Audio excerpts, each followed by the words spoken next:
जब हजरत इब्राहिम अलैहिस्सलाम को आतिशे नमरूद में फेंकने के लिए मंजनीक बनाई गई तो फरिश्तों ने अल्लाह ताला से जाकर अर्ज की कि बारेलाहा हजरत इब्राहिम अलैहिस्सलाम तेरे महबूब नबी हैं, तेरा इस कदर जिक्र अज़कार करते हैं, हमें इजाजत दीजिए कि हम हजरत इब्राहिम अलैहिस्सलाम की मदद कर सकें। बाइज़्ने खुदा वो फरिश्ते जब आए तो उन्होंने मंजनीक के एक तरफ रस्से को खींचना शुरू किया, जबकि दूसरी तरफ नमरूदी रस्से को खींचते। इस तरह कई रोज नमरूदी कोशिश करते रहे कि किसी न किसी तरीके से हजरत इब्राहिम अलैहिस्सलाम को आतिशे नमरूद में फेंक सकें, लेकिन वो नाकाम हो गए।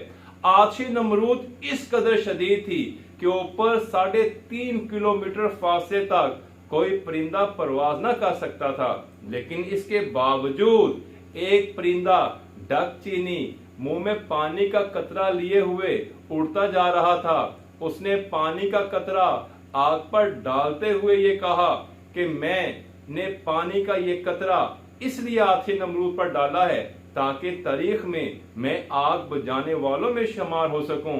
उसने ये बात बकायदा हुदहुद को बताई, जबकि दूसरी तरफ छिपकली फूंक मार मार कर उस आग को भड़का रही थी, जो कि हसद की अलामत है।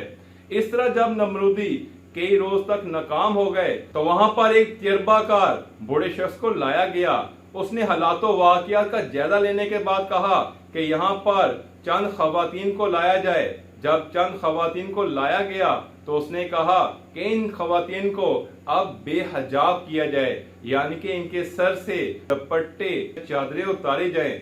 यूं ही औरतों ने अपने सर से चादरें और दुपट्टे उतारे तो वो रहमत के फरिश्ते फौरन वहां से चले गए। हालांकि अल्लाह के नबी हजरत इब्राहिम अलैहिस्सलाम वहां पर मौजूद थे। इस तरह आतिशे नमरूद में हजरत इब्राहिम अलैहिस्सलाम को फेंका गया।